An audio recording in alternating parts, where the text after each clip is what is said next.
जो आज हम क्लास 8th की वर्कशीट 34 करेंगे, जिसमें आज हम नया चैप्टर करने वाले हैं जिसका नाम है जंतुओं में जनन यानी रिप्रोडक्शन इन एनिमल्स। पहले हम हिंदी मीडियम में पढ़ेंगे, उसके बाद इंग्लिश में होगा। आइए शुरू करते हैं कि जनन क्या है। जैसा कि हम जानते हैं कि बहुत सारे जैव प्रक्रम हैं हमारे शरीर में जो कि हर एक जीव को जिंदा रहने के लिए ज़रूरी हैं, जैसे खाना पचाना, पाचन तंत्र जिसको कहते हैं, परिसंचरण, ब्लड के थ्रू सर्कुलेशन जो होता है हमारी बॉडी में, उत्सर्जन जो वेस्ट प्रोडक्ट बाहर निकलते हैं, और श्वसन सांस लेना। ये ऐसे जैव प्रक्रम हैं जो हर जीव के लिए जिंदा रहने में सहायक होते हैं। लेकिन जनन का जो प्रक्रम है वो जीवों की जाति को निरंतरता बनाए रखने के लिए ज़रूरी है। अगर जनन नहीं होगा तो हमारी नेक्स्ट पीढ़ी नहीं आएगी और ऐसे हमारा जीवों की जो निरंतरता है, जो कॉन्टिन्यूटी है, वो धीरे धीरे ख़त्म होती चली जाएगी। तो जनन ज़रूरी है। ज़रा सोचो, अगर जीव जनन नहीं करेंगे तो क्या होगा। जीव कभी भी अमर नहीं होते। सभी जीवों का एक जीवन काल है। जैसे सबकी अपनी उम्र है, हर उम्र के बाद उनकी डेथ हो जाती है, फिर जन्म लेते हैं, मरते रहते हैं। यह कैसे सुनिश्चित होगा कि प्रकृति में जीवन चलता रहे। तो इसलिए जीवन की निरंतरता के लिए कोई तो ऐसा प्रक्रम होना चाहिए। तो वह क्रिया जो सभी जीवों को अपने जैसे जीव उत्पन्न करने में मदद करती है उसे जनन कहते हैं, रिप्रोडक्शन कहते हैं।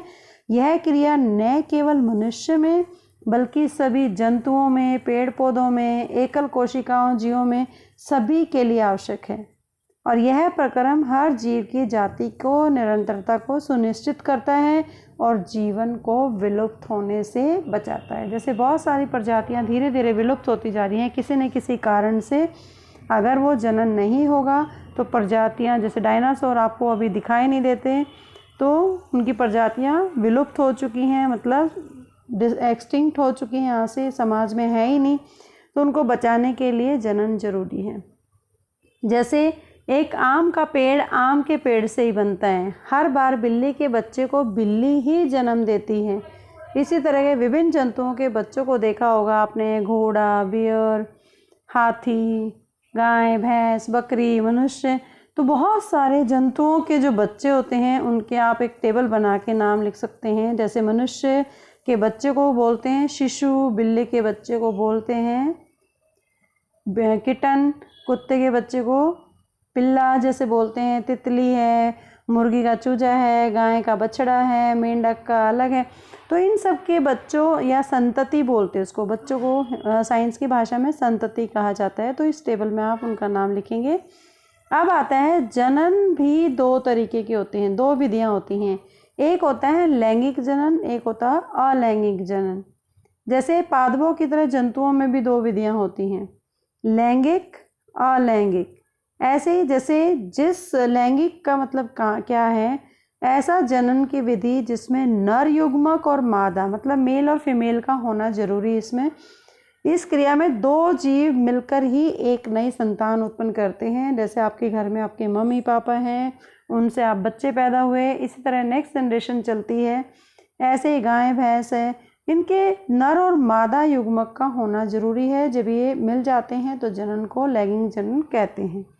अलैंगिक जनन के लिए वह प्रकार है जिसमें सिर्फ एक ही जीव भाग लेता है, या तो मादा है या नर है, या मेल है या फीमेल है।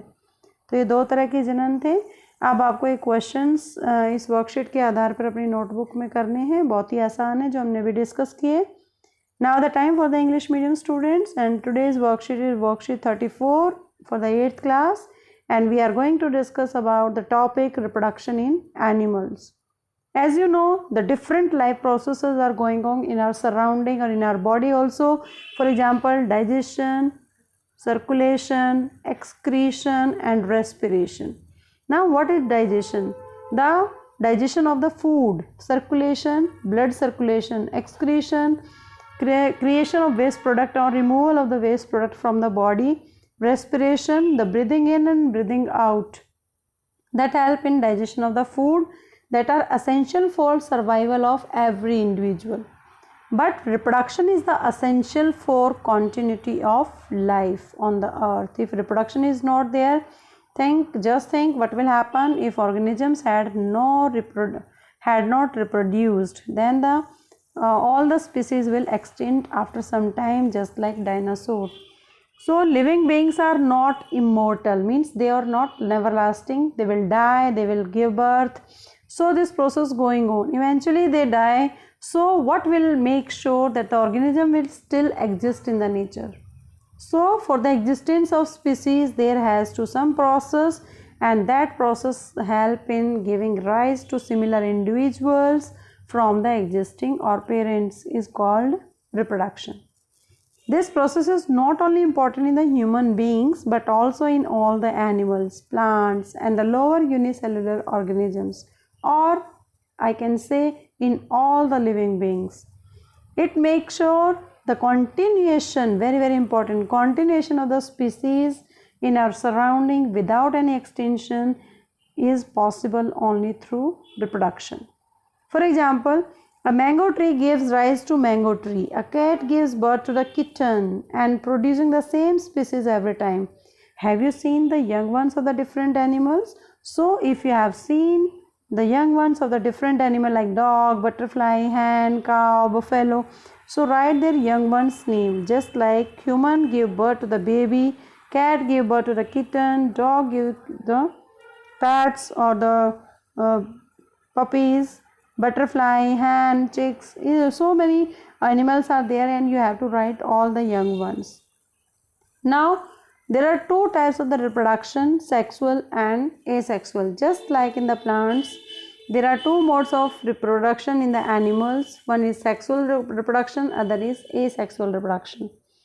Sexual reproduction is the process where two parent, means male or female, participate in producing their offspring resulting from the fusion of male and female gametes is called sexual reproduction.